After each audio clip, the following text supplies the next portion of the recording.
I'm Kim, you're watching Kim Wilson TV. My channel is dedicated to helping victims of narcissistic abuse get free and stay free.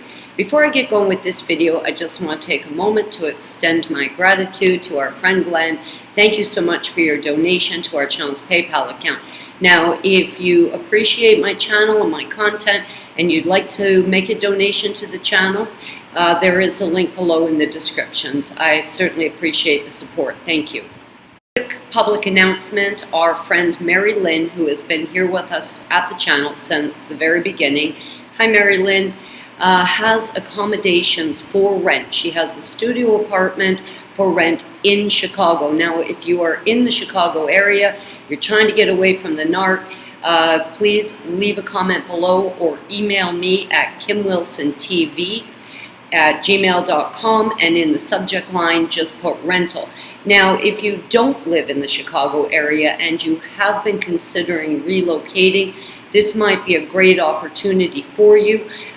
Certainly I would get you together with Mary Lynn so you could have a talk about what the employment opportunities might be, what sort of social programs might be available to you, and those kinds of very important issues that you might want to discuss if you are considering relocating to Chicago, and would be happy to hook you up. Now, if you do have accommodations in your home, a room for rent or an extra suite, and that space could be made available for a survivor of narcissistic abuse needing to get out of that narcissistic environment or just wanting a fresh start, again, please email me at kimwilsontv@gmail.com. There's one more thing I want to mention. Now, I had told you guys that I was setting up that pop-up shop. I worked diligently to put together the best collections I could, and I felt really good about it when I set up the pop-up shop that day. Now, that store had been closed for the month of September for some renovations and things like that. They reopened October 1st. I got an email on October 2nd. The first items they had sold on their reopening day were mine, and that was a great boost of confidence for me. And it also frees me up now, as I feel like my career is back underway, to get back into communication with you guys. Now, I have been tremendously honored, extremely privileged to get to know many of you during our phone calls. I will no longer be communicating on the phone, but if you feel that you would benefit at all from speaking to me one-on-one, that can be a one-off, that can be something we set up regular and ongoing, but that will be exclusively on Skype and Zoom. Now, Skype, of course, is one of the older programs. They really haven't updated it or upgraded it as they should have, and I find a lot of glitchy issues with Skype, but I'm finding Zoom works great, and of course the screen is side by side, so I really love that.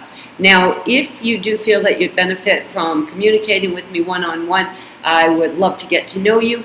You can download Zoom, add either my ID, Kim Wilson TV, or my entire Gmail address, kimwilsontv@gmail.com. Send me a contact request, and of course that will come to my inbox at my email, and we can find each other very easily that way. In addition to that, please send me an email, give me some idea of when you'd be available.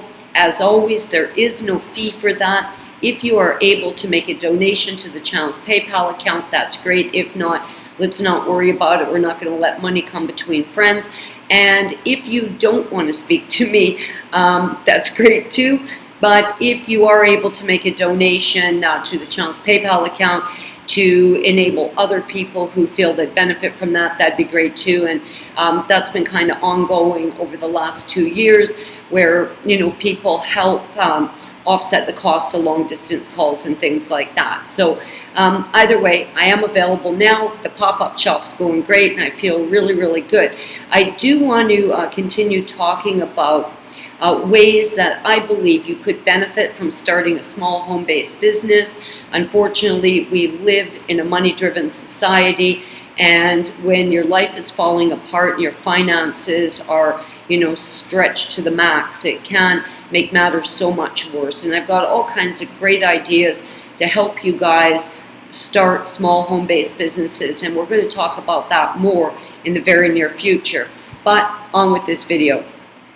There is a statement that comes up over and over again. Many of you have said it. I've said it myself many times. And that statement is, I feel like I've been changed.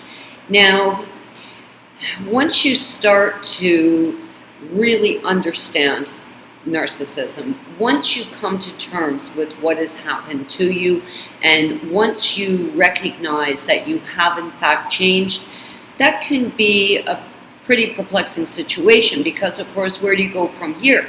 Everything seems foreign, including yourself. And people have asked me many times, how did I move forward from that? Because I certainly had recognized that I had changed, and I had no footing in this new kind of understanding I had of my life. I really didn't have a foundation to launch from as a changed person, and I want to talk about that today.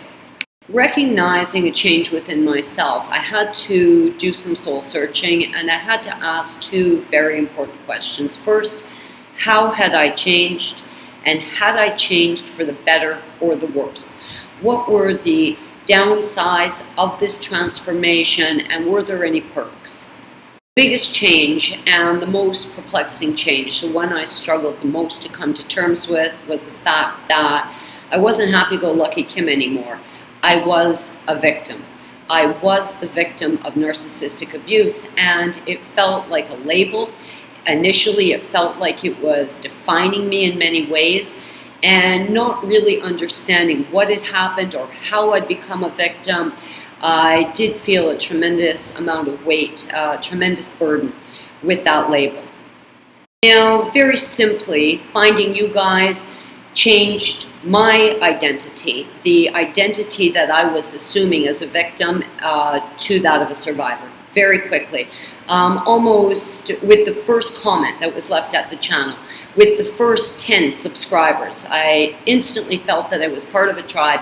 I instantly felt like I was no longer a victim and had made a very, very rapid shift to that of survivor. So if you are still feeling very victimized today, just let the love and the support of this wonderful collective here at our channel just wash over you, and know you are part of something. You are not alone. You are a member of this collective, and we're here to help support you. You are not a victim. You are a survivor. I really started to explore the upside and the downside of the change that had occurred in me. I very quickly recognized that every change, every difference, every new way that I was feeling had both a positive and a negative attached with it. In fact, nothing was black and white negative, and nothing was clearly great. What I mean by this is I definitely have a heightened sense of awareness when meeting new people. We can call it a bit of apprehension, a little bit of fear, maybe a bit of anxiety, even paranoia, if you want to call it that. But that in itself is probably the protective status we should have always been in. They've got that crazy saying, you shouldn't judge people. What the hell? So just let any unvetted person in your life, get married to a maniac, become best friends with someone, with a very tarnished history and a pattern of really poor behaviors. That's absolutely ludicrous. Of course we have to judge people. We have to vet people. And I think many of us have never done that. Many of us just took people at face value and never questioned their motives or their integrity or their morality. And that is not a good thing. You have the right to vet people, especially if you are intending on letting these people in your home, in your bed, around your children, in your heart, in your mind. You should be vetting people. And I really did realize that I had a heightened awareness about people, and I will use the word paranoia because I think that's what I had. And I don't see that as a bad thing. In fact, I see the old me who just let anybody in without questioning them as being more of a problem. We have the right to vet people. We have the right to know who's coming in our life. So that heightened paranoia to me actually seems a lot more sound, a lot more stable, a lot more sane. I should know who's coming in my life. So what I initially saw as a negative has actually kind of manifested in a different way for me. A big one, of course, is I immediately recognized that I was lacking ambition. I felt that all was lost. It was kind of, well, what does it matter? You know, there's just too much risk out there. Is it worth taking a chance? And I felt this way about my career, about making new friendships, about extending myself to people. And that was feeling like a negative to me, but I have found a way to work around that. I am still a very ambitious person. I am still very much part of a human collective. I do want to make friends. I do want to have people in my life. I want friends and I want to be a friend. I feel that I've got a lot of love in my heart to offer, and I want to be able to offer that. So that too has kind of shifted as far as my perception of it goes. Now, with that said, I do believe that this self-isolation is a good thing in some ways. I did need an opportunity to reflect. I need an opportunity to consider my career. I needed to muster some bravery as far as relaunching my career goes. I had to do some soul searching. And I had to really think about the direction I want my life to go in. So the self-isolation, I think, was great in its time. I do feel, a lot more confident now about meeting new people and getting out there.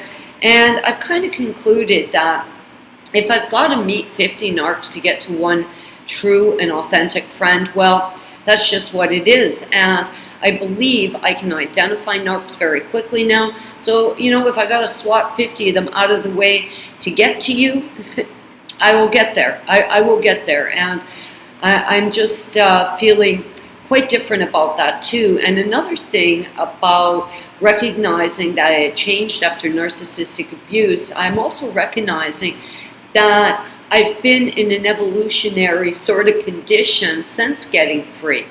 My perceptions of things, about the events, about myself have been changing and evolving, and I really felt like I've been in this huge growth period as a person, as a woman, as a mother, as a friend, and I think all of that has been really, really positive.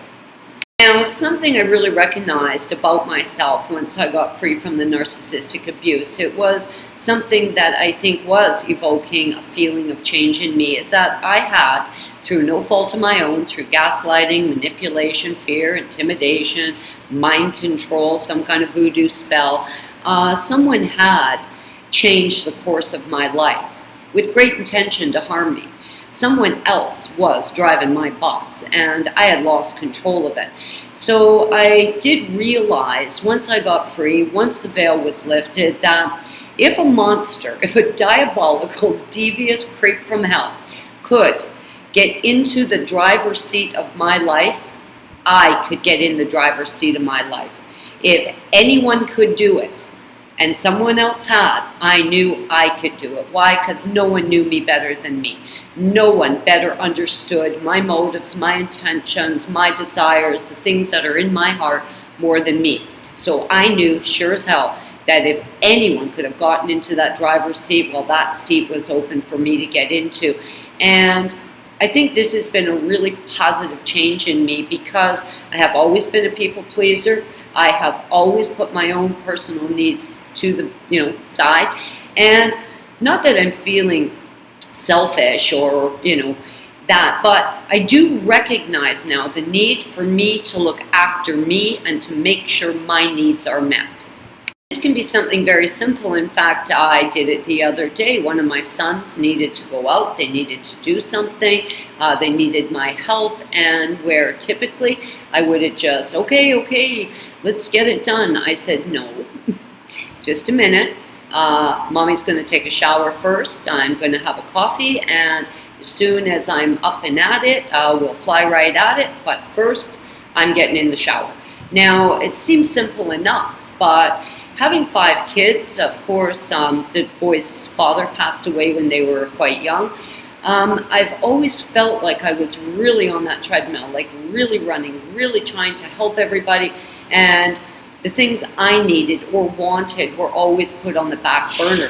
And even if it's something really simple, like just getting in the shower and, feeling good about myself, starting my day right, even if I say, no, like, we'll do what you need to do, but first this is what I'm doing. I mean, it's simple, but I felt better about it that day. In fact, I felt a bit empowered, and he was looking at me in shock, like, what do you mean? But yeah, we worked it out, and I think that we have to take time to make sure our needs are being met, even if it is something simple. I'm finding myself doing it more and more now, where the kids will get up in the morning and say, can we go do this, this, and this? And I'll say, sure, we can do it as soon as I do this, this, and this. In the afternoon, they're saying, I want pasta for dinner, and I'm saying, well, that's not happening because I've already taken, chicken out, or whatever it is. It's just me finding new ways to assert myself, hold my ground. And I had a great conversation with a friend by the name of Denise. Hi, Denise. Oh, love you lots, honey. Denise was here recently, and she brought up a fascinating point to me. And she had learned this technique from a book she read. The name of the book isn't coming to me right now, but I'll remember it and let people know. And it was, how many no's will you say before someone gets a yes out of you? Now, anyone who's a parent knows this. Mom, can I stay out till midnight? No, you cannot. But Mom, I'm going to be with other kids. No, you cannot. But Bobby's mom is going to drive us home at midnight. Oh, okay then. 2 no's to a yes. And this really was an eye-opener for me. I really started to watch how many no's it takes for someone to get a yes out of me. And I dare you all to start counting the no's before you give in. And I've really come to understand through my conversation with Denise that my first instinct when I say no is probably the right answer. And if I'm swayed off that no, well, someone's manipulating me. I really want to thank Denise for bringing that no's versus yeses to my attention. And I'd love to hear your comments on that. How many no's does it take for someone to get a yes out of you? And are you able to recognize that immediately as a form of manipulation? I do believe initially when I felt like I had changed, I felt that all was lost, there was no hope, I was never going to be able to get my life back, to restore my career, to fulfill my personal dreams, wishes, to get some stuff moving with that bucket list of mine. I really felt that the change was all negative, all dark. But really, as my healing has progressed, of course, that too has been an evolutionary process. And I think all of you will experience this evolutionary process where what you once saw as negative will start to look more positive, where things that once seemed hopeless become very hopeful for you. Now, when I found myself, and I'm going to wrap up with this, when I found myself on this new foundation feeling like a changed person, I really didn't recognize the new person yet. I really hadn't become comfortable in that new person's skin, and I really didn't have a launch pad to kind of get moving, with this new sort of feeling, this changed identity. So what I did was I went back to where I had been. Now, I'm sure each of us, I certainly had this safe place, a point in my life that I could look back on and say, in that time of my life, my housing was stable, my career was doing well, I felt good about myself, I had friends in my life, and I was very active and very motivated, and I had all kinds of hobbies and interests, organic gardening, seed saving, all kinds of things. So I did identify a particular period in my life where I was feeling really good about things, and rather than try and launch a new life as a new person, I tried to get back to that. I guess I just want to get back to something that was familiar to me, and though it has been 3 years, and man, we've had an uphill climb together, but guys, we're getting there, and every day more people get free, and every day I get emails saying I'm no contact, or I've been free a year, this is the 6-month anniversary and no contact. We are making huge strides together, but for me, I didn't know where to go, so I went back to somewhere that was familiar. Now, it's been 3 years, but I've got great stable housing. I am living in Puerto Vallarta, and truly that's where my heart is. I am growing a garden up on my roof, and man, I'm having some glitches with this tropical heat, but I'm re-educating myself when it comes to gardening in the tropics. I have the little pop-up shop open. I'm making jewelry again. I'm reconnecting with people. I'm forming friendships. And I'm just getting my life back to where it was. Now, I certainly believe there will be an evolution from that, but I just wanted to get back to something that was familiar. And if you're struggling today, looking at yourself as someone you don't recognize, or looking at your life as something you don't recognize anymore, focus on a place where you had been, where you were safe, where you were sure of yourself, and look at that, focus on that, and work your way back to that, and stay open-minded about what the future will hold. Guys, I love you lots. I'm Kim. You're watching Kim Wilson TV. I hope you're having a great narc-free day.